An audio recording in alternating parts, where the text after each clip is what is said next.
शरणं प्रपद्ये श्रीमान् वेङ्कटनाथार्य कवितार्किकेसरी वेदान्ताचार्यवर्यो मे श्रीनाथमुनेक्षणात् रामं यामुनपूर्णमिषयिराट् गोविन्दभट्टारकान् वेदान्त्याख्यमुनि कलिप्रमदनं श्रीकृष्णपादापिदं श्रीरङ्गेश्वर केशवाद्यकमलावासान् भजे केशवम् केशवाद्य कृपापात्सन्धिशमादिगुणार्णवं श्रीशताद्यतीशानन्दं भजे प्रपद्ये निरवद्यानां नृषत्यां गुणसम्पदां शरणं भवतीतानां षडगोपरं श्रीमच्चटारिष्टगोपैतीन्द्रैङ्गिकार्यात्मजातमुनिभिर्सारो सम्प्रेक्षितं लक्ष्मीनृसिंहषडगो मुनिं भजामः वीररघुवीक्षटाराश्रयम् वादूलों शिलकं ते श्रीकृष्णदेशं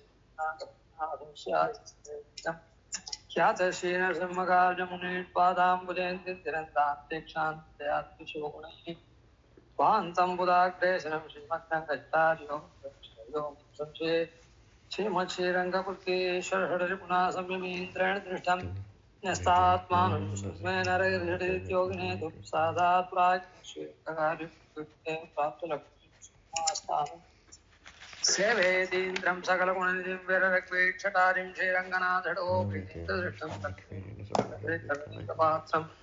श्रीरङ्गवीररघुराक्षोभृत्यं वेदान्तदेशिकं प्रपद्ये श्रीमद्रङ्गशटारि संयमविराल्लब्धागमान्तद्वयं श्रीमद्वीररघुत्वहाद्यपादारविन्दाश्रयं पदं सदेशेः कारुण्यवीक्षास्पदं सेवे रङ्गद्वीणदासनं नारायणं योगिनं श्रीमद्रङ्गशटारि योगिजनन्यस्तात्मरक्षापदं श्रीमद्रङ्गशटारि वीररघुराट्लब्धागमान्तद्वयं वीराडम्बविवर्तितं सुगुणैः भान्तं महत्त्वं सजं वन्दे वत्सविभूषणं बुधवरं श्रीकृष्णमार्यं सदा वेदान्तदेशिकेदीन्द्रकटाक्षलब्धत्रय्यन्तसारमनवद्यं नारायणाद्यैर्कृपाभिषिक्तं श्रीरङ्गनाथशेखरमाश्रयामः केशवार्यकृपापात्रं द्विसमाधिगुणान्नो भजे रामानुजदयापात्रं ज्ञानवैराग्यभूषणं श्रीमद्वेङ्कटनाथार्यं वन्दे वेदान्तदेशिकं लक्ष्मीनाथसमारम्भाम् नाथयामुनमध्यमामस्मदाचार्यपर्यन्तां वन्दे गुरुपरम्पराम्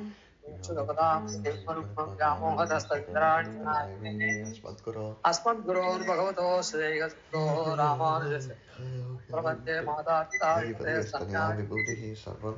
सर्वं यदेव नियमेन मदन्मयानामाद्यस्य न कुलपतेर्बहुलाभिरामं श्रीमद्दङ्घ्रिकुलं प्रणमामि मूर्ध्ना भूतं सरश्च मुनिदाह्वयपट्टनाथ श्रीभक्तिसारकुलशेखरी भक्तान् परकाले यतीन्द्रं श्रीमत्पराङ्कुरमुनिं नित्यं वीळातुन्दस्तनकृती सुसंहोद्यकृष्णस्वाराध्यं स्फुटिशतशिरसिद्धमध्यापयन्त्याबलात् கோதாசேனமிதமிதம் புயே வாஸ்து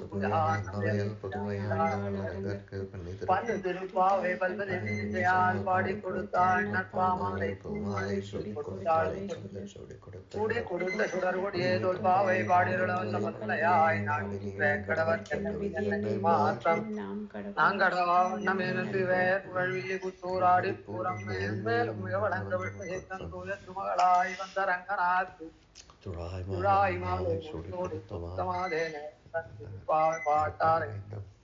நீ உரைத்த தையொரு திங்கள் பாமாலையாய் 43 கருள் செய் மாயனை மந்து வட மதுரை மைந்தனை தூய பெருநீர் யமுனை துறைவனை ஆயர் குலத்தினில் தோன்றும் மணி விளக்கை தாயை குடல் விளக்கம் செய்த தாமோதரனை யோமாய் வந்து நாம் தூமலர் தூவி தொழுது வாயினால் பாடி மனத்தினால் சிந்திக்க போய பிழைவான் நிகனவும் தூசாகும்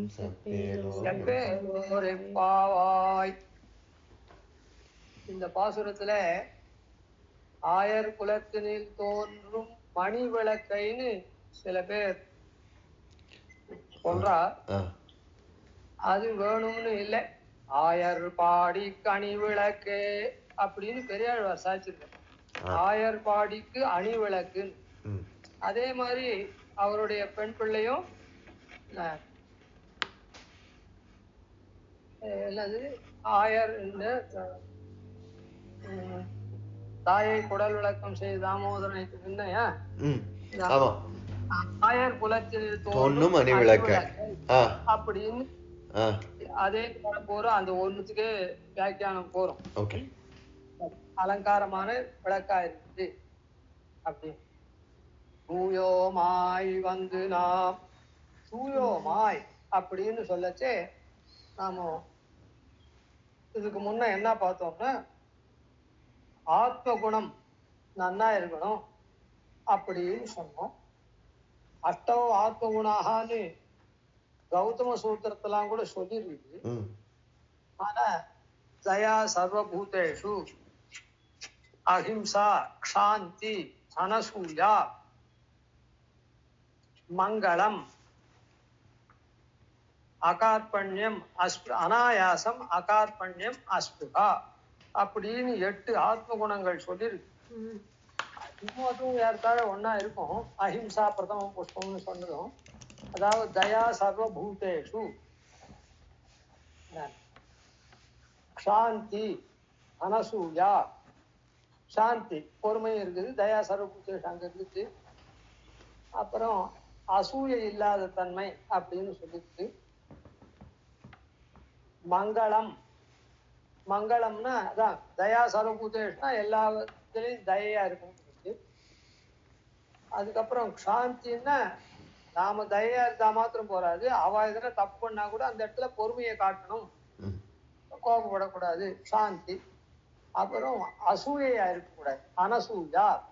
அசூயன்னா பிறருடைய நலன் கருதி நாமோ ஐயோ அவளுக்கு அப்படி இருக்குதே அப்படின்னு பொறாமப்படக்கூடாது.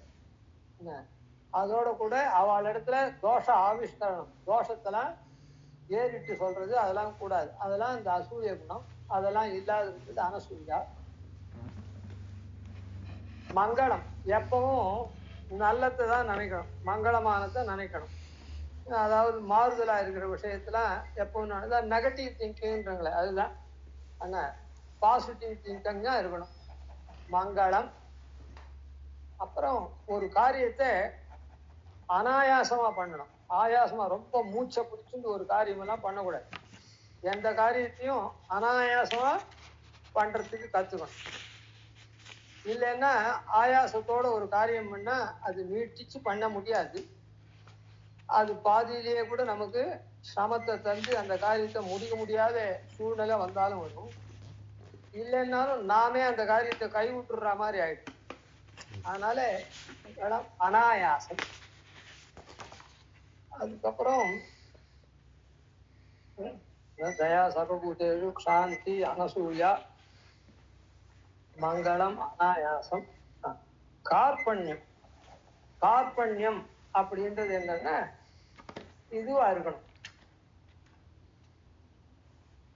அதுவும் பிரபண தான். அகார்பண்யம், அகார்பண்யம், அஸ்புகா. கார்பண்யம்ன்றது லோபித்தன்.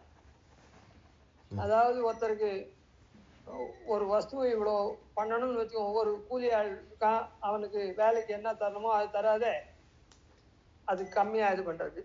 அதே மாதிரி ஒரு வஸ்து தளியை பண்றோம், அதுக்கு எவ்வளவு வஸ்து போடணுமோ அவ்வளோ சாமாகிரி எல்லாம் போடாத, இப்படி இருந்தா போறோம் அப்படி இருந்தா போறோம் கொஞ்சம் குறைச்சி போடுறது. இந்த மாதிரி வச்சுக்கோங்களேன். எது எப்படி பண்ணா சரியா இருக்குமோ அதை விட்டு அதுல இருந்து குறைக்கிறதுன்னு ஒரு இருக்குது தன்மை இருக்குதே, எல்லாம் இது போரும் அப்படின்னு. அது கார்பண்யம், லோபித்தனம். அகார்பண்யம், அஸ்புகா. 8 வருஷம் வரலையே போட்டு. தயா சர்வபூதேஷு, சாந்தி, அனசூயா, மங்களம். அதுக்கு முன்ன சாந்திக்கு அப்புறம் சௌச்சம் அப்படின்னு ஒரு குணம். சௌச்சம்னா சுத்தமா இருக்குது, சுச்சியா இருக்குது. சுச்சியா இருக்கிறது சௌச்சம். அப்புறம் மங்களம், அகார்பண்யம், அஸ்புகா. அப்புறம் ஸ்பிருக்கு. ஸ்பிருக்குன்னா எல்லாத்தையும் நமக்கு நமக்கு நமக்குன்ற அந்த எண்ணம் இருக்குதே, அதோட சம்பந்தம் வச்சுட்டு அது ஸ்பிரிக். அஸ்பிருகா அது ஸ்பிரிக் இல்லாத இருக்கணும். இப்படி கௌதம சூத்திரத்துல 8 குணங்கள் சொல்லியிருக்குது. அது வேணும் தான். அதான் அத சொல்லாத இந்த இடத்துல 8 மலர் ஏன் சொன்னோம் அப்படின்னு சொன்ன, இந்த இடத்துல ஆத்ம புஷ்பம் இருக்குது. இந்த ஆத்மாவே ஒரு புஷ்பம். ஆழ்வார் நரியனன் மலர் நாடி நன்புரு சடகோபன் அப்படின்னு சொல்ற.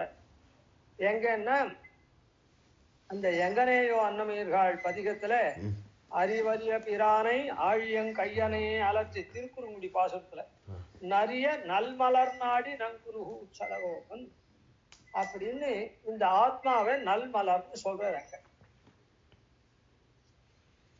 அது ஆத்மாவை தான் அங்க சொல்லிருக்காரா அப்படின்னு சொன்ன, அந்த சூழ்ந்தகன்னால் சேர்ந்த முடிவில் பெரும் பாழையோ சூழ்ந்ததனில் பெரிய பரநன் மலர்ச்சோதியோ அப்படின்னு அந்த முக்தாத்ம விஷயத்தை பர நன்மலர் அப்படின்னு சொல்லுங்க.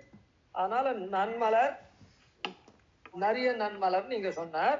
அங்க முக்தாத்மாவை சொல்றதுனால பரநன் மலர்ச்சோதியோ அப்படின்னு சொல்லுங்க. பரன்ற உயர்த்திய சொல்றது, நன்மலர்ன்றது ஆத்மா.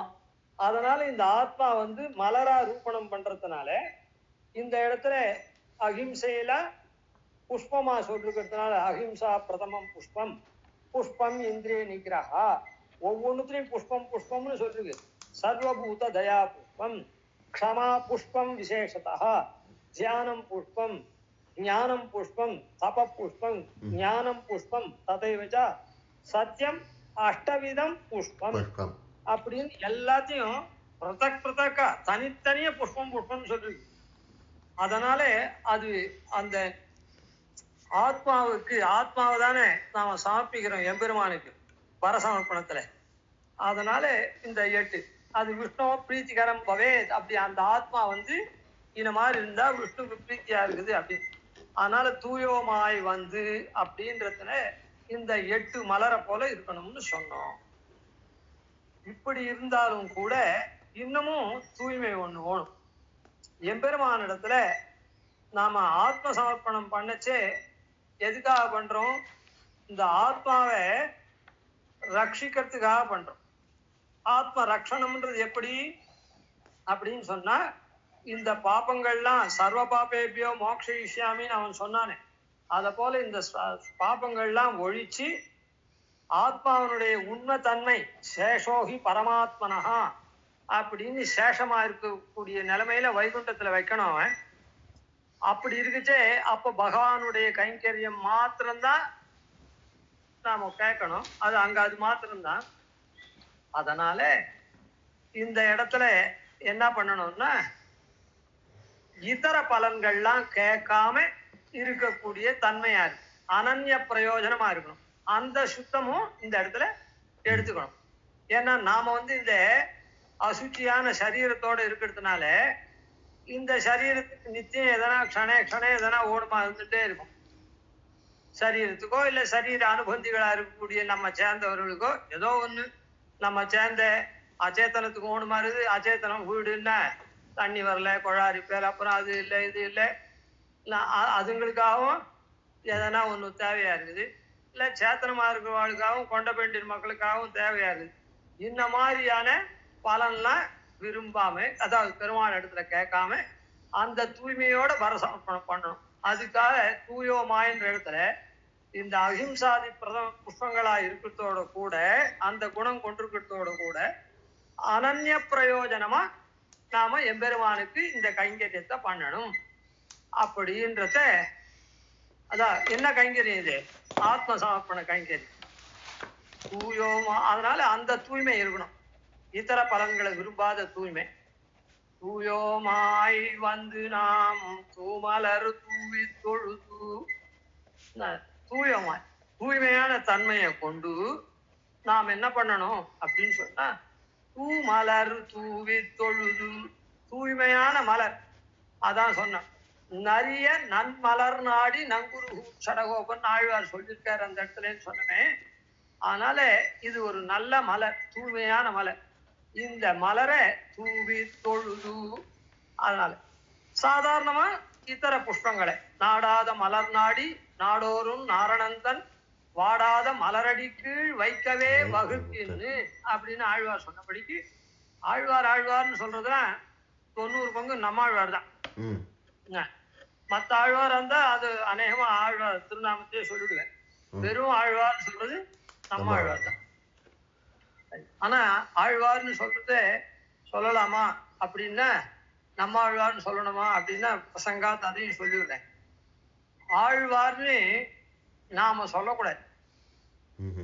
ஆனா ஆழ்வார்ன்றது அசாதாரணமான பேர். ஆழ்வார்னா நம்மாழ்வாருக்கு தான் ஆழ்வார்னு பேர். ஆழ்வார்னு சொன்னா நம்மாழ்வாரு தான் குறி. எப்படி சகஸ்ரநாமம்னு சொன்னா விஷ்ணு சகஸ்ரநாமத்துக்கு தான் சகஸ்ரநாமம்னு சொல்லணும். அதுக்கு விஷ்ணு சகஸ்ரநாமம் சேர்த்து சொல்ல வேண்டாம். அதே லலிதா சகஸ்ரநாமம் அது இதுன்னு சொல்லச்சே அதெல்லாம் வந்து சேர்த்துடணும். இந்த லலிதா சகஸ்ரநாமம் பாராயணம் பண்ணுங்களாமா பிரசங்காச்சு பண்ண மாட்டேன். ரொம்ப சந்தோஷம். சரி, அந்த சகஸ்ரநாமம் சொல்லச்சே அந்த பேரை சொல்லணும். சகஸ்ரநாமம்னு சொன்னா அசாதாரணம் அதுதான். அதே மாதிரி பாஷ்யம் அப்படின்னு சொன்னா ராமானுஜருடைய பாஷ்யம் தான் ஸ்ரீபாஷ்யம் தான் பாஷ்யமே தவிர மீதிக்கெல்லாம் சங்கர பாஷ்யம் மத்வ பாஷ்யம் அப்படின்லாம் சொல்லணும். அந்த மாதிரி அசாதாரணமான பேரு நம்மாழ்வாருக்கு தான் ஆழ்வார்னு பேரு. ஆனா அந்த ஆழ்வார்ன்ற பேரை ஏன் சொல்லக்கூடாது, நாம சொல்லக்கூடாதுன்னு சொன்னேன்னு சொன்னா இந்த ஆழ்வாருக்கு நம்மாழ்வார்னு பேர் சொன்னதே ஆதிவன்ஷோட சுவாமி தான். அதனால நாம ஆதிவன்ஷோட சுவாமி வழிவந்தரா இருந்துட்டு வெறும் ஆழ்வார்னு சொல்லக்கூடாது. அவர் ஆதராதிசயம் தோற்ற நம்மாழ்வார் அப்படின்னு அனுசந்தானம் பண்ணார். ஏன்னா அவர் சொனையில தூக்கி போட்டா நம்மாழ்வார சைவாழ்லாம் ஆதிவன்ஷோ சுவாமியினுடைய சொப்பனத்துல இது மாதிரி அங்க சொனையில இருக்கார் அப்படின்னு சொல்லி தெரிஞ்சது. ராஜாவனுடைய அந்த தேசத்து ராஜாவனுடைய சகாயத்தோட கூட அவன் ஆஷின் போய் அங்க இது பண்ணார். ஆழ்வார் அப்படியே அந்த சொனையில மிதந்து வந்தார் அப்படின்னு ஐதீகம் சொல்றார். அதனால அப்படி வந்த உடனே அதுக்கு ஆதிப்பிரான் தான் பொலிந்து நின்ன பிரான் தான் பெருமாள் வந்து இது மாதிரி நம்மாழ்வார் நீ எழுந்தருளை பண்ணி இங்க நம்மோட பிரதிஷ்டை பண்ணி அவரை மறுபடியும் பழையபடிக்கு அப்படின்னு நியமிச்சார். அதுபடி இவர் ராஜாவை கூட்டிட்டு போனார் இவர் கையில. அப்போ நம்மாழ்வீரோ அப்படின்னு நம்முடைய ஆழ்வார் அப்படின்னு அனுசந்தானம் பண்ணார். அதுக்கப்புறம் தான் நம்மாழ்வாருக்கு கோவில் இல்லாமே நம்மாழ்வார்னு சொல்றார். அசேஷ இடத்துலயும் நம்மாழ்வார் சந்தி, நம்மாழ்வார் திருவடி தொழல், நம்மாழ்வார் மோட்சம். ஸ்ரீரங்கத்துல பத்திரிகை போட்டானா நம்மாழ்வார் மோட்சம் தான் போடுறான், ஆழ்வார் மோட்சம் போடுது. இந்த நம்மாழ்வார்ன்ற சப்தம் அதுக்கப்புறம் தான் வந்தது. ஏன்னா தேசிகருடைய காலத்துக்கு முன்னையே பகவத் விஷயங்கள்லாம் பிரசித்தம். அதாவது வடக்கு திருவீதி பிள்ளை வரையில் அந்த ஈடுன்னு சொல்றாளே 6000 படி 9000 படி 6000 படி ராமானுஜருடைய அணுக்கரா இருக்கக்கூடிய சிஷ்யர் திருக்குறுகை பிரான் பிள்ளான் பண்ணார். 6000 படினா 6000 வாக்கியங்கள்னு வச்சுக்கோங்களேன்.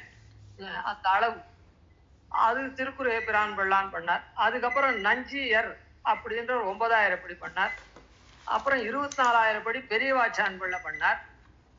அதுக்கப்புறம் 36,000 படி வடக்கு திருவீதி பிள்ளை பண்ணார். இவா 2 பேருக்கும் காலக்ஷேமம் சொன்னவர் நம்பிள்ளை இருக்கட்டும். அதனால அதெல்லாம் வந்து நம்மாழ்வார் சப்தமே கிடையாது. எல்லா இடத்துலையும் ஆழ்வார் ஆழ்வார் ஆழ்வார் தான் பிரசித்தமா அவருக்கு வெபதேசம். ஆனா இப்ப எல்லாரும் நம்மாழ்வார் தான் சொல்லிட்டு இருக்கா. அப்படி இருச்சே நான் ஆழ்வார்னு சொல்றது ஒரு குறைச்சல் தான், சொல்லக்கூடாது. இனிமேட்டு நானே மாத்திக்கிறேன். லோகம் மொத்தம் நம்மாழ்வார்னு ஆதிவன் சுவாமி சொன்னதை அங்கீகாரம் பண்ணிருச்சே, நான் மாத்திரம் ஆழ்வார்னு சொல்றது அது தப்பு. சரி, அதனால அப்படி. ஆனா தேசிகனுடைய ரகசியத்திரேசாரத்தில் கூட ஆழ்வார் அருளி செய்தார்னு இருக்கு. சில இடத்துல நம்மாழ்வார் அருளி செய்தார்னு சில இடத்துல இருக்குது. ஆனா அது என்னன்னா இந்த ப்ரூஃப் பாக்குறவா இருக்காளே என்ன ஆழ்வார் இது? நம்மாழ்வார் தானே இது, மத்த ஆழ்வார் இல்லையே, தொண்டர்புரி ஆழ்வார் இல்லையே, திருமங்கை ஆழ்வார் இல்லையே, அவ தன்னுடைய புத்தி கொண்டு நம்மாழ்வார்னு எழுதிட்டு இருப்பான். அதே ஆழ்வார்னு அதே ரகசியத்தின் சாராதிகள்ல, அதுல ஒண்ணும் சந்தேகம் இல்லை.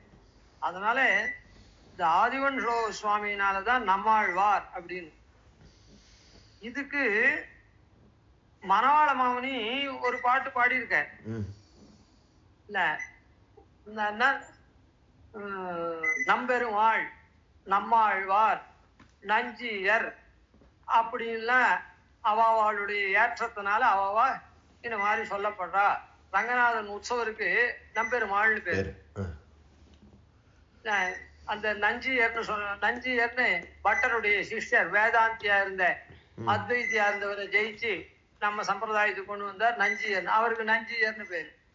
அப்புறம் வடக்கு திருவிதிப்பிள்ளை பெரியவாச்சான் பிள்ளைக்கெல்லாம் காலக்ஷேமம் சாய்ச்சவர் நம்பிள்ளைன்னு பேரு. அதனால அவாவாளுடைய ஏற்றத்தினால இந்த நம்மன்னு இருக்காரு. அதுக்கு வியாக்கியானம் பண்ண புள்ளலோகாச்சார் கூட புள்ளலோகன் ஜீயர்னு ஜன்னத்தினால நம்மாழ்வார்னு சொன்னாரு, வியாக்கியானம் பண்ணல. அவர் என்ன பண்ணிட்டா, அவாவா ஏத்தத்தினால நம்பெருமாள் நஞ்சியர் நம்மாழ்வார் அப்படின்னு பேர் வாங்கிட்டான்னு சொல்லிட்டாரு அவர். அதுக்கு வியாக்கியானம் பண்ணுவார் சொல்லலை. அதனால ஆனா இப்ப ஆதிவன் சுவாமிக்கு அப்புறம்தான் இவர் மணவாள மாமுனிகள். அதனால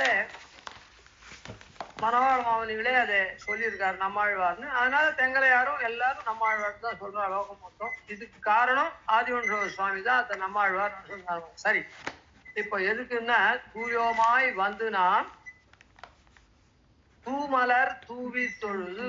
தூமலர்ன்றது அதான் நம்மாழ்வார் திருக்குறுங்குடி பாசுரத்துல நிறைய நன்மலர் நாடி அப்படின்னு சாய்த்திருக்க. ஆனால் இந்த ஆத்ம புஷ்பத்தை சமர்ப்பிக்கணும். அதுதான் இந்த பாவை நோன்புன்றது. என்னன்னா, நம்முடைய இஷ்ட பலனை பெருமாளை பிரார்த்திக்கிறது தான், பெருமாள் இடத்துல சரணாகதி பண்ணி பிரார்த்திக்கிறது தான் இது. அந்த இஷ்ட பலன் என்னது? பரம பலமா இருக்கக்கூடிய பரமபதம் தான், பரம மோட்சம் தான் நாம கேட்கணும். அதுதான் நாராயணனே நமக்கே பறை தருவான்னு ஆரம்பிச்சு அங்கு அப்பறை கொண்ட வார்த்தை அப்படின்னு முடிக்கிறார். அதனால இப்ப என்னன்னா, நம்மாழ்வார் அப்படி சொல்லுகிறதுனால இந்த இடத்துல ஆத்ம புஷ்பம், இந்த ஆத்ம புஷ்பத்தை சமர்ப்பிக்கிட்டே இந்த அதைதான் பெரியாழ்வார் கூட சொல்லுவேன். செண்பக மல்லிகையோடு செங்கழுநீர் இருவாட்சி எண்பகர் பூ கொணர்ந்தேன். சாஸ்திரத்துல 8 பூ சொல்லப்பட்டிருக்கு. எண்பகர்னா எண்ணி சொல்லப்பட்டதுன்னு அர்த்தம். எண்ணின்னா மனசுல நினைச்சு சொல்லப்பட்டது, சாஸ்திரங்கள்ல அப்படி சொல்லிருக்குன்னு அர்த்தம். அப்புறம் எண்பகர்னா இன்னொரு அர்த்தம் என்னன்னா, 8ஆக சொல்லப்பட்ட 8 புஷ்பம். அதுல பாத்தீங்கன்னா அந்த இது பேரு என்ன, பூச்சூட்டல்ல 8 புஷ்பம் தான் சொல்லிருக்கேன். செண்பகம், மல்லிகை, இருவாட்சி, பாதிரி, கருமுகைப்பூ, குறுக்கத்திப்பூ அப்படின்னு இந்த மாதிரி ஒரு 8 புஷ்பம் தான் சொல்லிருக்கேன். சரி, அதனால இது தனிய பார்த்துப்போம். அது எண்பகர் பூ சொல்லச்சே, இந்த அஷ்டவித புஷ்பத்தை சொல்லச்சே அது தனியை சொல்லியிருக்கு. அதனால அந்தந்த புஷ்பத்துக்கு அந்தந்த இது ஸ்மாரகமா இருக்குது. அஹிம்சைக்கு செண்பகம், இன்னொன்னுத்துக்கு அப்படி அப்படின்னு அது நினைவு கூறுறது. அதனால இப்படியான புஷ்பத்தை தூமலர் தூவி தொழுது, தூவி தொழுது அப்படின்னு சொல்லப்படுது. தூவி அப்படின்றது புஷ்பத்தை கொண்டு அப்படியே சமர்ப்பிக்கிறதுன்னா ஒரு இடத்துல சமர்ப்பிக்கிறதுன்னு அர்த்தம். தூவறதுன்னு சொன்னா என்ன ஆகும்னா, அப்படியே வாரி இறைக்கிறதுன்னு அர்த்தம். அடைவு கடை, அடைவுனா முறை இல்லாத அப்படியே வாரி சேர்க்கிறது அப்படின்னு அர்த்தம். இந்த இடத்துல அதுல கொஞ்சம் போறோம். அதனால இதுக்கு முறையே வேண்டாம், எப்படி வேணா சமர்ப்பிக்கலாம்னு சொல்லியிருக்கா அப்படின்லாம் ஏதோ வியாக்கியானம் எல்லாம் பண்றா. இருக்கட்டும், அதெல்லாம் நமக்கு வேண்டாம். என்ன நமக்கு வேணுமோ அந்த அர்த்தத்தை மாத்திரம் சொல்லிட்டு போவோம். தூமலர், அந்த தூமலரை தூவி, தூவின்னு சொன்னா சமர்ப்பிக்கிறது தான் அது. அந்த புஷ்பம் எம்பெருமானுடைய அந்த தூவறதுன்னு சொல்றது என்னன்னா, திருவடின்னு சொல்றது உபலட்சணம். திருவடின்னு சொல்றது உபலட்சணம். அதாவது அதான் இந்த ஒரு பெரிய இடத்துக்கு ஒரு துறை இருக்குன்னு சொன்னமே, இறங்கக்கூடிய இடம் எவ்வளவு ஆளா இருந்தா கூட அதுக்கு ஒரு என்ட்ரி இருக்குமோ இல்ல, என்ட்ரி வழியா அது ஒண்ணும் திறந்து அப்படியே இருக்காது. அந்த மாதிரி அதுக்கு பெருமாளை நாம போய் சேர்றதுக்கு துறை அந்த திருவடியை பிடிச்சுட்டு அப்புறம் நாம அந்த எம்பெருமானுக்கு கைங்கரியம் பண்றோம். அதனால திருவடியில சமர்ப்பிக்கிறோம் அப்படின்னு சொன்னா திருவடியில மாத்திரம் இல்லை, நாம எம்பெருமான் திருவடி கைங்கரியம் பண்றோம்னா எம்பெருமான் திருவடிக்கு மாத்திரம் கைங்கரியம் பண்றோம்னு அர்த்தம் இல்லை. திருவடின்றது உபலட்சணம், திருமேனிக்கே அது குறிக்கும். அதனால இது ஆத்ம புஷ்பம் இருக்குதே, அதுவோ அணு. ஆத்ம புஷ்பம் அணு. ஆனா எம்பெருமான் எப்படி அவன் பறந்து இருக்கக்கூடியவன் விபு. அந்த எம்பெருமானுக்கு நாம கைங்கரியம் பண்ணணும்னா நமக்கு அவ்வளவு ஞான விகாசம் இருந்தாதான் பண்ண முடியும். அதான் அந்த ஞான விகாசத்தினால என்ன பண்றோம், மொத்த பேருக்கும் சர்வபூத தயா புஷ்பம்னு சொல்றோமே, எல்லா பேருக்கும் நாம பண்ணணும்னா எப்படி பண்றோம்? இங்க மோட்சத்துக்கு போன இங்க வேணா நாம சரீரத்தினால பண்றோம். இந்த சரீரத்துக்கு ஒரு லிமிட்டேஷன் உண்டு, இவ்வளவுதான் காரியம் பண்ண முடியும். மோட்சத்துக்கு போனா விட்டு சரீரத்தோடவும் பண்ணலாம், சரீரம் இல்லாதையும் பண்ணலாம். சரீரம்ன்றது நம்ம இஷ்டப்படி எடுத்துக்கூடிய சரீரமே தவிர கர்மகிருத்தமான இந்த மாதிரி சரீரம் இல்லை. அதனால இந்த என்னன்னா இந்த ஆத்மா எம்பெருமான் எல்லாத்தையும் தானே அனுபவிக்கிறது, இல்ல கைங்கரியம் பண்றது. அதனால இது ஞானத்தினால அப்படியே விகசிச்சு இருக்கிறதுனால இத தூவறதுன்னு சொல்றோம். எதுக்காக தூவின்னு சொன்னா, எம்பெருமானுக்கு அப்படியே கைங்கரியம் பண்ணணும். ஆனா ஆத்மா அணு, அது தன்னுடைய தர்மபூத ஞானத்தினால அப்படியே பிரசரமாயி எல்லா இடத்துலயும் அது வியாபிக்கிறது. அதான் கைங்கரியம் பண்றது. அதனால இத தூவறது அப்படின்னு இங்க சொல்லப்படும். நிறைய புஷ்பத்தை வாரி புஷ்ப விருஷ்டி மாதிரி பண்றான்னு அர்த்தம் இல்லை. தூவறதுன்னு சொன்னா இது என்னன்னா, இது இந்த ஆத்மா எல்லா இடத்துலயும் கைங்கரியத்துக்கு யோக்கியத்தமா அது பெருமாள் திருவடியில சமர்ப்பிக்கிறது ஒரு உபலட்சம். அந்த திருமேனி மொத்தம், திருமேனின்றது இந்த உடம்பு லோகம் மொத்தம் பெருமாளுக்கு திருமேனி தான். சேத்தனா சேத்தனம் மொத்தம், பிரபஞ்சம் மொத்தம். தூமலர் தூவி தொழுது, அதனால அந்த புஷ்பத்தை சமர்ப்பிச்சுட்டு பெருமாளை சேவிக்கணும். ஏன்னா இந்த இடத்துல இப்ப சொல்லிடுறேன், அது அப்புறம் திருப்பி இது பண்ணிடும். நாம இத்தனை நாளா இந்த புஷ்பத்தை நம்மதுன்னு நினைச்சுட்டு நாம வச்சுட்டு இருக்கோம். நாம் நாம் நாம் எனக்கு நானே சுவாமி, எனக்கு நானே பார்த்துப்பேன். சில அசட்டு பசங்க சொல்லும், எல்லாம் நானே பார்த்துப்பேன், நீங்கள்லாம் ஒன்றும் பண்ண வேண்டியதில்லை அப்படின்னு அப்பா அம்மா கிட்ட சூளுற விடும். அதை போல நாமே நாமே நாமேன்னு வச்சிருந்தோம். இப்போ பெருமாளுக்கு நாம சமர்ப்பிக்கிறோம். சமர்ப்பிச்சுட்டு தான் பெருமாளை சேவிக்கணுமே தவிர நம்மத்தை நாமே வச்சுண்டு, அது அதான் நம்மத இல்லை, அவனுடைய சொத்தை நாம வச்சுண்டு பெருமையான அவனை சேவிச்சுட்டு இருந்தா அது சரியா இருக்குமா? அவனை ஏமாத்தி நாம ஒரு பொருளை தஸ்கரம் பண்ணி நாம வச்சுட்டு, ஆனா அவரை நான் ரொம்ப சேவிக்கிறேன்னா அது பொருந்துமா? பொருந்தாது. அதனால முதல்ல இத சமர்ப்பிக்கணும். தூமலர் தூவி, அதுக்கப்புறம் தொழுது. தொழுதுன்னா சேவித்துன்னு அர்த்தம். அந்த ராவணன் கிட்ட கூட சொல்றார், டேய் அவன் சரணாகத வத்சலண்டா, என்ன விதித்த சகி தர்மஜா சரணாகத வத்சலா. ராமன் ரொம்ப ரொம்ப இவன் நல்லவன், நீ என்ன பண்ணு, என்ன அவனிடத்தை சமைச்சுட்டு நீ அவனோட தோழமை கொள்ளுன்றான். வெறும தோழமை கொண்டு அவன் பொருளா இருக்கிற எண்ணெய் நீ வச்சுட்டு சிறப்படுத்தி வச்சுட்டு அவனோட தோழமை கொள்ளலாம், சரியா இருக்குமா? இருக்காது. முதல்ல தப்பு பண்ணத்தை நிவர்த்தி பண்ணணும், அந்த எண்ணெய் சமைச்சுட்டு அவன்கிட்ட, அதுக்கப்புறம் நீ அவனோட தோழமை கொள்ளு. நீ தோழமை கொண்டேனா எது ஜீவித்து மிச்சசி, நீ உயிர் வாழணும்னு நினைச்சா என்னை கொண்டு அவங்ககிட்ட சமைச்சுட்டு நீ மித்திரம் ஔபயிகம் கத்தும், நீ தோழமை கொள்றதுக்கு தகுதியாரே அப்படின்னு. அதனாலதான் இந்த இடத்துல ஆண்டாள் என்ன சொல்லிருக்கான்னா, தூமலர் தூவி இந்த ஆத்மாவை அவனுக்கு முதல்ல இது ஏதாவது சாதாரண அர்த்தம் பதார்த்தம் சொல்லிட்டேன் இல்லையா, அதனால அது போயிடுது. அதான் இந்த உள்ளர்த்தம் என்னன்னா, இந்த ஆத்ம வஸ்துவை முதல்ல சமர்ப்பிக்கணும், அப்புறம்தான் அவனை சேவிக்கணும். ஆத்ம வஸ்துவை நம்மதுன்னே எண்ணிண்டு அவனை சேவிச்சா பிரயோஜனம் இல்லை. தூமலர் தூவி தொழுது அதுக்கப்புறம் அவனை சேவிச்சு வாயினால் பாடி அதுக்கப்புறம் என்ன அவனை ஸ்தோத்திரம் பண்ணி மனத்தினால் சிந்திக்க உள்ளளவும் அவனை நினைக்கணும். என்ன சில பேர் என்ன பண்ணுவான், ஆத்துல யாருன்னா வந்தாள்னா வாயால பிரமாதமா இருக்கும், உள்ள இருக்கிற தன்னுடைய பத்னிய இந்த பார் அவர் வரார் அவர் வரார் அப்படின்னு ஒரு தடவைக்கு 2 தடவை சொல்லுவான். உள்ள நுழையிறவன் ரொம்ப சந்தோஷம், பத்தியா உள்ள எங்கேயோ இருக்கவாள தளி பண்ற இடத்துல இருக்கவாள பத்னியை கூட்டு அவர் வராருன்னு வாய் நிறைய சொல்றான்னு நினைச்சுட்டு வருவான். ஆனா இவன் சொல்றது அது இல்லை. என்ன அவர் வரார், நீ எடுத்துன்னு வர காஃபியை நிறுத்திடுன்னு அர்த்தம், நீ பெருமை வான்னு அர்த்தம். வரார் அப்படின்னு ஒரு தடவைக்கு 2 தடவை சொன்னா அதான் அது பிரயோஜனம் இல்லை. வாயால சொல்றது பிரயோஜனம் இல்லை, மனசுல என்ன இருக்குதுன்றத பார்க்கணும். புரியுதா? அதனால வாயினால் பாடி மனத்தினால் சிந்திக்க, மனசுலயும் நன்னா சிந்திக்கணும் அப்படின்னு அது அர்த்தம் இங்க.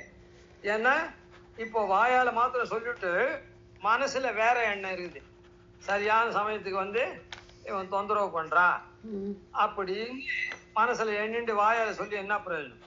அப்படி இல்லை. அதனால மனத்தினால் சிந்திக்க. சரி, இது இந்த விஷயம் இப்படி சொன்னேன். ஆனா சாதாரணமா எப்படின்னு மனசால ஒண்ணு நினைக்கணும், அதுக்கப்புறம் அது வாயால சொல்லுவோம், அதுக்கப்புறம் தான் காரியம் பண்ணுவோம்.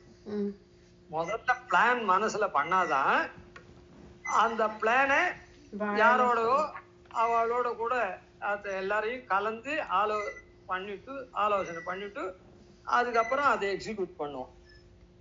அதுதான் லோகத்துல, அதுதான் சாஸ்திரமும் கூட. எதை மனசால நினைக்கிறோமோ அதை வாச்சா சொல்லி வாயால சொல்றத காய்கத்தினால காரியம் பண்ணணும்னு லோகத்துல.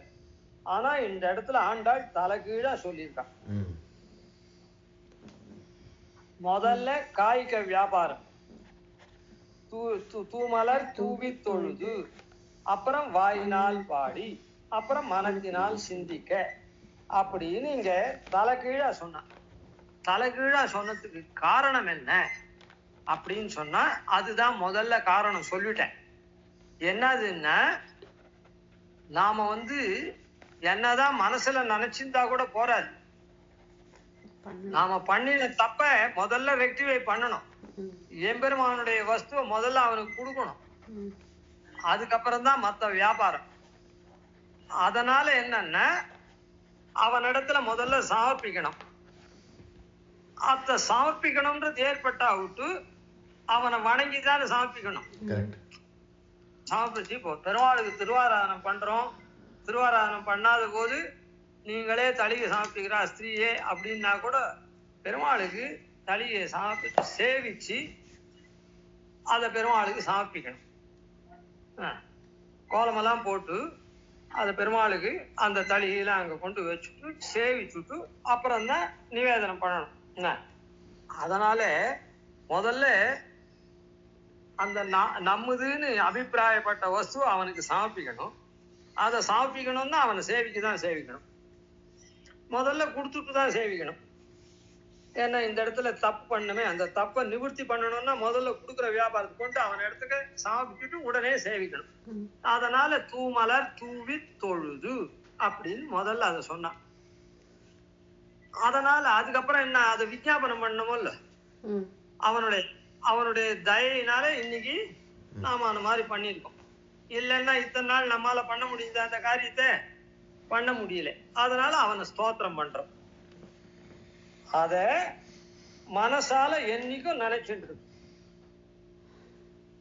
அதனாலதான் துவயம் அர்த்தானுசந்தானேன சகசதா ஏவம் பக்தா யாவத் சரீரபாதம் அத்ரைவ ஸ்ரீரங்கே சுகமாஸ்வா அப்படின்னு ரங்கநாதன் வந்து பாஷ்யக்காரர் சரணாகதி பண்ணிட்டு பதில் சொல்லிருக்கார். அத சரணாகதி கத்தியத்துல பாஷ்யக்காரர் ஏற்படுத்தியிருக்கார். துவயத்தினுடைய அர்த்தானுசந்தானத்தை எப்பவும் பண்ணு அப்படின்னு. துவயம் என்ன சொல்றது? துவயத்தினுடைய அர்த்தம் என்ன? ஸ்ரீமானான நாராயணன் திருவடிகள் களையற்ற கைங்கரியம் பெருகைக்காக ஸ்ரீமானான நாராயணன் திருவடிகளை சரணமாக பற்றுகிறேன். இதுதான் துவயத்தினுடைய அர்த்தம். ஸ்ரீமானான நாராயணன் திருவடிகளில் களையற்ற கைங்கரியம், தோஷமற்றதான கைங்கரியம் பண்றதுக்காக என்ன பண்றேன்? ஸ்ரீமானான நாராயணன் திருவடிகள் இரண்டையும் சரணமாக பற்றுகிறேன் அப்படின்னு. இந்த துவய அர்த்தானுசந்தானம் என்னைக்கும் பண்ணணும். அதனால மனத்தினால் சிந்திக்க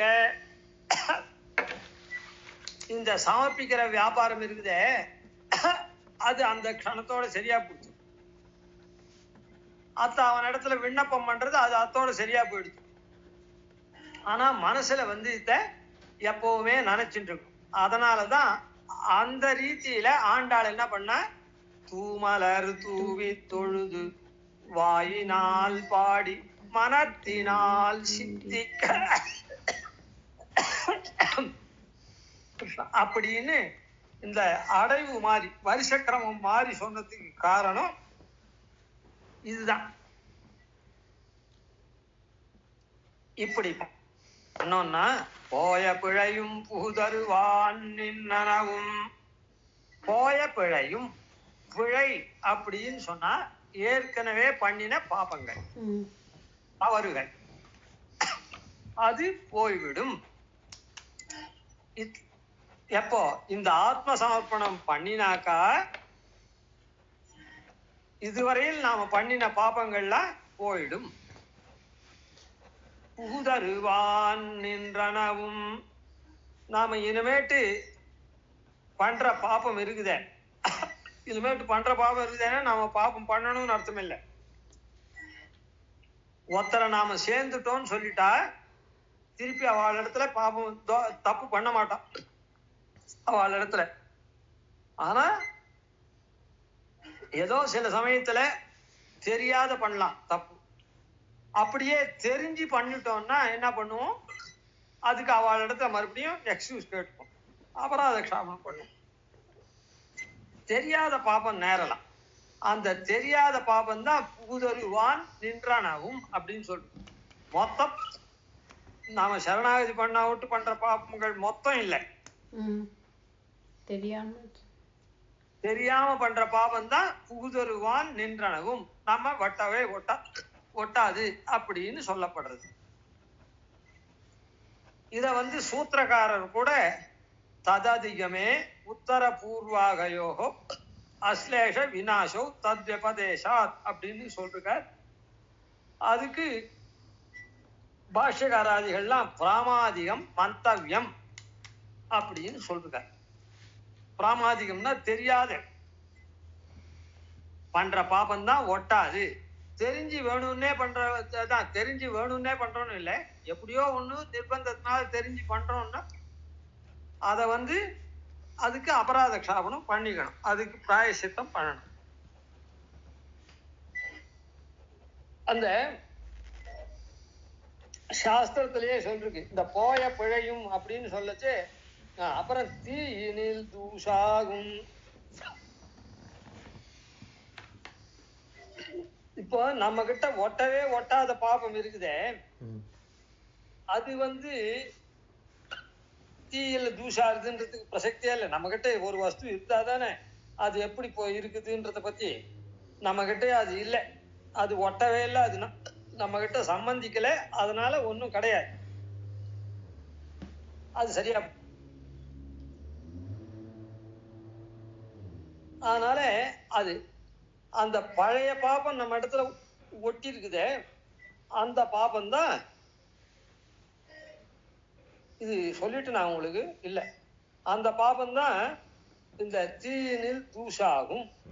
தீயில போட்ட தூசு, கட்டைய போட்டா கறி மிஞ்சும், கறிய போட்டா சாம்பல் மிஞ்சும். ஆனா அது தீயில போட்ட தூசு மாதிரி போயிடும் உருமாய்ந்து போயிடும். இத உபனிஷத்தே சொல்றது. அதாவது அக்னியில போடப்பட்ட இஷிகா தூலம், அதாவது அது என்னதுன்னா இந்த பெருக்கிறதுக்கு தொடப்பம்னு சொல்லுவா, விளக்குமாறுன்னு சொல்றாளே, அது இப்போ வேற இது மெட்டீரியல்ல வருது. தென்னந்தொடப்பம்னு ஒண்ணு, தென்னங்கோலையிலேருந்து இருக்கிற அந்த ஈர்க்க கிழிச்சு ஒண்ணு பண்ணுவா. அது இல்லை, பூந்தொடப்பம்னு ஒண்ணு இருக்கும். அந்த பூந்தொடப்பம்ன்றது அது நுனியில அதுல இது இருக்கும், அப்படி ஒரு இந்த கேஷம் மாதிரி ஏதோ ஒண்ணு இருக்கும். அதாவது ஒரு நீள நிலமா சின்ன சின்னதா இருக்கும். அதுல அது முள்ளு மாதிரி கொஞ்சம் போறோம் குத்தும். அது அந்த தொடப்பத்துல இருந்து அந்த ஈர்க்குச்சியில இருந்து வெளியில வந்துடுச்சுன்னா அந்த ஈர்க்குச்சியில சம்பந்தப்பட்ட பாகம் முள்ளு மாதிரி இருக்கும், அது இப்படி குத்தும்.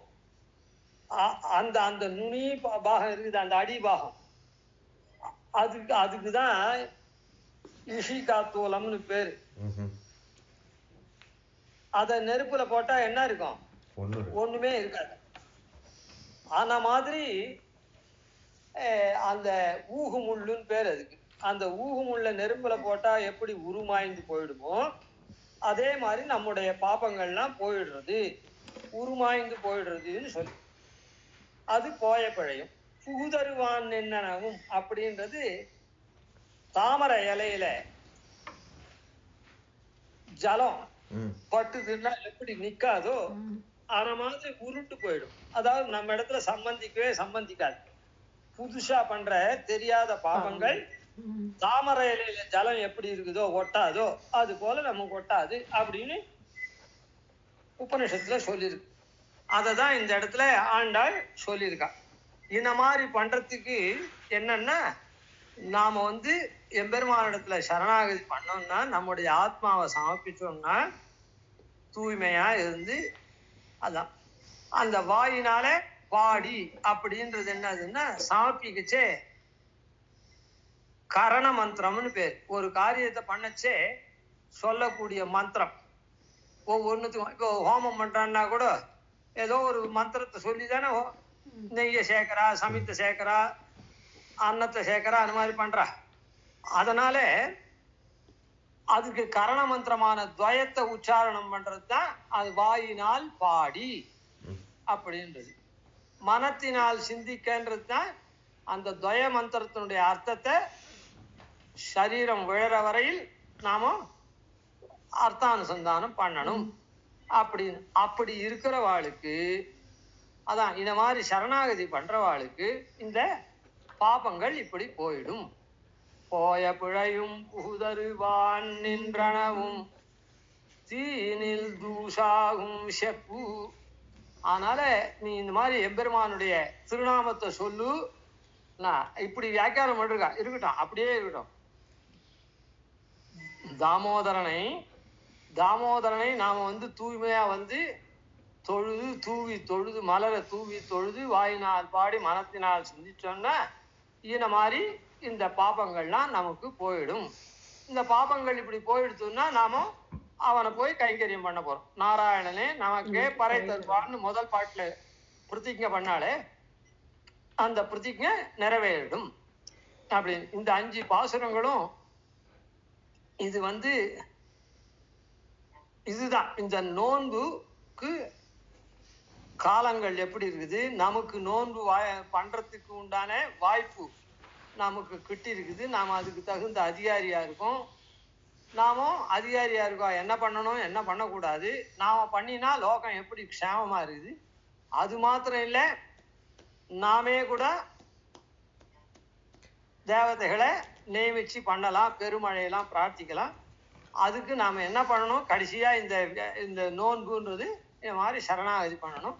சரணாகதி பண்ணிட்டோம்னா நமக்கு மோட்சாந்த பலன் நிச்சயமா கிடைக்கிறது அப்படின்னு செப்பு சொல்லு அப்படின்னு சொல்றான். இந்த செப்ப முதல்லயே கூட அன்வயம் பண்ணிப்பா. தாமோதரனை செப்பினா இந்த மாதிரி இதெல்லாம் போயிடும் அப்படின்னு சொல்லிட்டு இருக்கட்டும், அதை பத்தி இல்லை. அதனால இப்ப என்னன்னா இதை சொல்லு செப்புன்னு சொல்ற, அதாவது இந்த பிரபாவத்தை செப்புன்னு அர்த்தம். செப்புன்னா சொல்லுன்னு அர்த்தம். அதாவது செப்புன்னா இப்போ தெலுங்குலாம் சொல்றாள் செப்பண்டிங்களா, அது செப்புங்கிறது சொல்லுன்றது தான் அர்த்தம். அது அதனால இந்த மாதிரி நாமும் எம்பெருமான நாமும் சரணாகதி பண்ணோம்னா நமக்கு இந்த மாதிரி பாபங்கள்லாம் கழிஞ்சு போயிடும். பாபங்கள் கழிஞ்சு போயிடுச்சுன்னா மோட்சம் வரல, பெருமாளை போய் நாம சேவிக்கிறோம், அங்க வைகுண்டம் போயிட்டோம்லாம் சொல்லலையே அப்படின்னு தனியே சொல்ல வேண்டாம். காரணம் என்னன்னா, இப்போ வைரத்தோடு இருக்குது, வைரத்தோடுல எண்ணெய் இறங்கி போச்சுன்னா அந்த எண்ணெயா இருக்கக்கூடிய அந்த அழுக்க தான் நீக்கணுமே தவிர வைரத்தோட்டுக்கு ஒரு ஒளி உண்டா கொடுக்க வேண்டாம். அத்த நாம மல பிரக்ஷாளனான் மனேஹே, மணியில் இருக்கக்கூடிய மலமா இருக்கிற அழுக்க எடுத்துட்டா தானா மணி பிரகாசிக்கும். அந்த மணி பிரகாசிச்சுட்டு தான் இருக்குது, அத்தான் அந்த அழுக்கு மறைக்கிறது. அந்த அழுக்க எடுத்துட்டோம்னா மணி தானா பிரகாசிக்கும். அந்த மணிக்கு ஒரு ஒளி ஊட்ட வேண்டாம், மறுபடியும் பெயிண்ட் எதனா அடிக்க வேண்டாம். அது போல இந்த இடத்துல தீனில் தூஷாகும் அப்படின்னு சொல்லி அவ்வளவுதான், தீர்ந்து போச்சு. அப்ப என்னாச்சு, ஆத்மா இந்த பாபங்கள்லாம் கழிஞ்சு அப்படியே பிரகாசிக்கிறது. அப்படின்னா பிரகாசிக்கிறது இந்த உலகத்திலேயா பிரகாசிக்கும்? இல்லை, வைகுண்ட லோகத்துல தான் பிரகாசிக்கும். அதெல்லாம் சொல்லவே வேண்டாம், தன்னுடைய அதெல்லாம் தெரிஞ்ச பொருள். அதனாலதான் இந்த செப்புன்னு சொல்றா. சொல்லுன்னு சொல்றதுக்கும் செப்புன்னு சொல்றதுக்கும் ஒரு விஷயம் சொல்றேன். அதாவது என்னன்னா, சொல்றதுன்றது சாமானியம். அந்த சொல்றது அது கேட்டாலும் கேட்கலாம். சில சமயத்துல சொல்றோமே நாம, ஏண்டா நான் சொல்றது காதே கேட்கலையா, நான் பாட்டுக்கு சொல்லிட்டே இருக்கேன், நீ பாட்டுக்க அப்படியே வெறுமை இருந்துட்டே இருக்கியே அப்படின்னு சொல்றோம். அதனால இந்த சொல்றதுன்றது வரைச்சே அது ரெண்டு விதமா போகலாம். அது காது கேட்டாலும் கேட்கலாம், அதுக்கு பவர் இருந்தாலும் இருக்கலாம், இல்லாத போனாலும் போகலாம் சொல்றதுன்றது. ஆனா செப்புன்னு சொன்னாக்கா, இப்போ செப்பேட்ல பதிக்கிறது அப்படின்னு சொல்றாளோ இல்ல, அதாவது ஒரு தகட்டுல செப்பு தகடு தான், அதுல எழுதினான்னு வச்சுக்கோங்க, அப்போ அது அப்படியே நன்னா இடமா இருக்கும். அதனால செப்பு அப்படின்றது இந்த இடத்துல அந்த பதத்தை போட்டது எதுக்குன்னா, செப்பேட்ல பொறிச்சா மாதிரி அது அப்படியே ஸ்திரமா இருக்கும் அப்படின்னு அர்த்தம். அதனால நீ அன மாதிரி சொல்லுன்னு அர்த்தம். அதுக்கு திருமங்கை ஆழ்வாருடைய பாசுரம் உங்களுக்கு சொல்றேன்.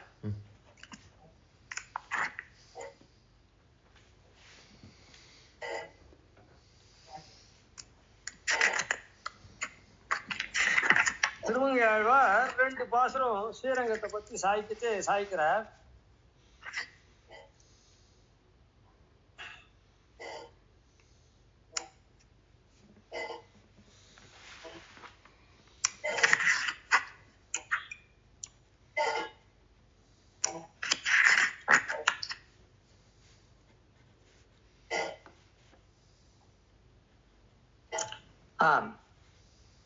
ஒரு பாசுரம், தாதாடு வனமாலை தாரானோ என்றென்னே தளர்ந்தாள் காண்மின் யாதானு முன்னுரைக்கில் எம்பெருமான் திருவரங்கம் என்னும் பூமேல் மாதாளன் குடமாடி மதுசூதன் மன்னர்காய் முன்னம் சென்ன தூதாளன் என் மகளை செய்தனகள் எங்கனம் நான் சொல்லுவேனே அப்படின்னு சொல்றேன். அதாவது என்னன்னா, திருமங்கையாழ்வார் பரகால நாயகி, அந்த நாயகனுடைய அம்மா பாடுற பாசுரம் இது. அதாவது தன் பெண்ணா இருக்கக்கூடிய பரகால நாயகி அந்த திருவரங்கத்தான் காதல் கொண்டிருக்கான். அவனே அந்த என்னுடைய பெண்ணை இவன் ஏதோ படுத்துறான். அந்த பெண்ணு எப்ப பார்த்தாலும் அவனையே சொல்லிட்டு இருக்குது. தான் இந்த 10 பாசுரத்துல சொல்றது. சுருக்கமான விஷயத்த சொல்லிட்டேன். அதுல சொல்லச்சே, மன்னர் காய் முன்னம் சென்ன தூதாளன், மன்னருக்கு பஞ்சபாண்டவாளுக்கா முன்னம் தூது போனானே அந்த பெருமான் என் மகளை செய்த நகல், என் மகளை தொந்தரவு பண்றானே, இந்த மாதிரி படுத்துறானே, அவ ஞாபகத்துல வந்து வந்து இருக்கும்படி எதிர நின்று இல்ல ஏதோ கனவுல வந்து ஏதோ பண்ணிட்டே இருக்கான். அந்த பொண்ணு ஏதோ அவஸ்தைப்படுறது. இந்த அவஸ்தையை மன்னர்காய் முன்னம் சென்ன தூதாளன் என் மகளை செய்தனகள் எங்கனம் நான் சொல்லுவேனே. அந்த இடத்துல நான் எப்படி சொல்லுவேன்? அவன் படுத்துற பாட்டை, என் மகளை படுத்துற பாட்டை நான் எப்படி சொல்லுவேன் அப்படின்னு சொன்னான். இதே அடுத்த பாசுரத்துல பாருங்க, தாராளன் தன் குடந்தை நகராளன் ஐவர்காய் அமரில் உய்த்த தேராளன் என் மகளை செய்தனகள் எங்கனன் நான் செப்புவேனே. இந்த ஐவர்காய் அமரலித்த தேராளன், இதுவும் கண்ணன் தான் அதுவும் கண்ணன் தான் இருக்கட்டும். இங்க தூது போன கண்ணன், இங்க வந்து போர்க்களத்துல அமரில் உய்த்த தேராளன் சாரதியா இருந்தானே, அந்த சாரதியா இருந்தவன் என் மகளை இப்ப படுத்துறான் அப்படின்னு சொல்றான். அங்க தூது போன பெருமாள் படுத்துறான்னா இங்க ஏன் அப்ப சொல்லச்சே என் மகளை செய்தனகள் எங்கன்னு நான் செப்புகேனே அப்படின்னு. இங்க சொல்லுகேனேன்னு சொன்னேன், இங்க செப்புகேனேன்னு சொல்றேன். என்ன இதுக்கு அதுக்கும் வாசின்னா, இவன் பஞ்சபாண்டவர்களுக்கா தூது போய் இவாளுடைய அபிலாஷையை சொன்னான். பாதி ஊரை கொடு, பாதி ராஜ்யம் கொடு, பாண்டான் 5 ஊரை கொடு, அந்த மாதிரி ஏதோ கேட்டான். அதெல்லாம் தூது போய் இவன் சொன்ன வார்த்தை மொத்தம் அம்பலத்துல பூடுத்து, காத்துல பூடுத்து, போர் வந்துடுது. ஏன்னா இவன் வார்த்தையே எடுபடலை. இந்த இங்க தூதாளன்னு சொல்லச்ச சொல்லுகேன்ற பதத்தை பிரயோகம் பண்ண. ஆனா அங்க பேர்ல என்ன பண்ணா, நன்னா கீதைய வந்து ஆணித்தரமா அவனுக்கு உபதேசம் பண்ணான். அது இன்னைக்கும் அது அப்படியே ஒரு கிரந்தமா அப்படியே இருக்குது, செப்பேட்ல பதிச்சா மாதிரி இருக்குது. அதனால அந்த தேராளன் என் மகளை செய்தனகளை நான் எப்படி செப்பு அப்படின்னு அவன் சொன்னது எப்படி ஸ்திரமா இருக்குதோ அதே மாதிரி இந்த இடத்துல அந்த ஆழ்வார் அந்த பதம் போட்டிருக்கு. அந்த சொல்றதுக்கும் செப்புக்கும் ஒரே அர்த்தமா இருந்தாலும் சொல்றதுன்றது சொல்றதுக்கு அதனுடைய மதிப்பு குறைச்சல், அதனுடைய அதை கேட்கக்கூடிய தன்மை கொஞ்சம் முன்ன பின்ன இருக்கும். ஆனா செப்புதல்னு சொன்னா என்ன அர்த்தம்?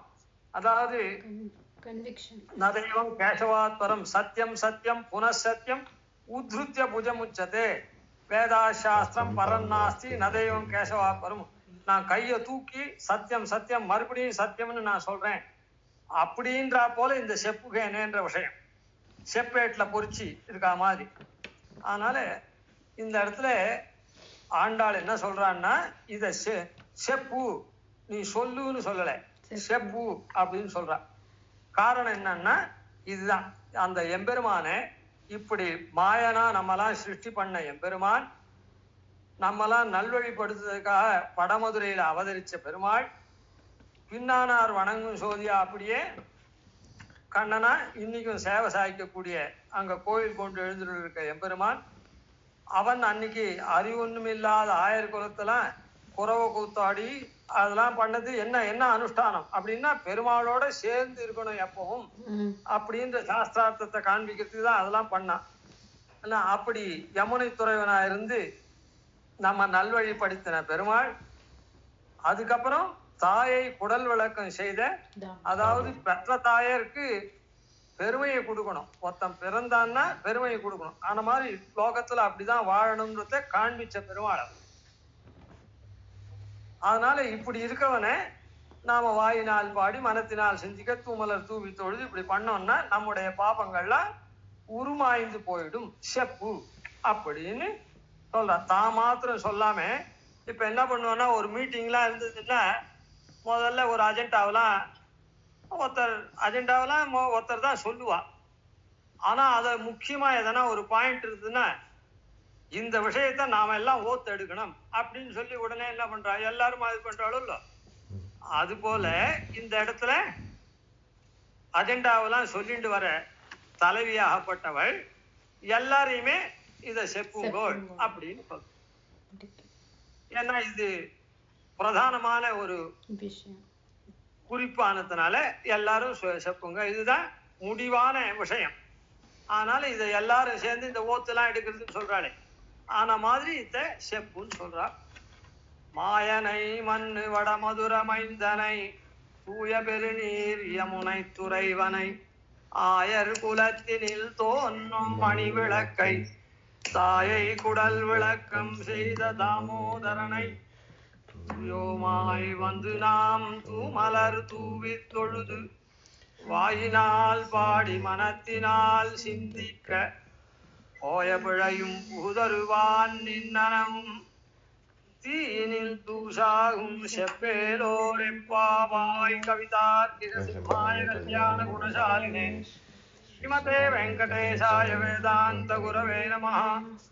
ஆதிவன் ஷடகோபாதீனதிவர்யான் பஜே நிஷம் ஸ்ரீரங்கபூர்வஷடஜித்யதீசானபதாஸ்ரயம் ஸ்ரீவத்சவம்சதிலகம் வந்தே ஸ்ரீகிருஷ்ணதேசிகம்.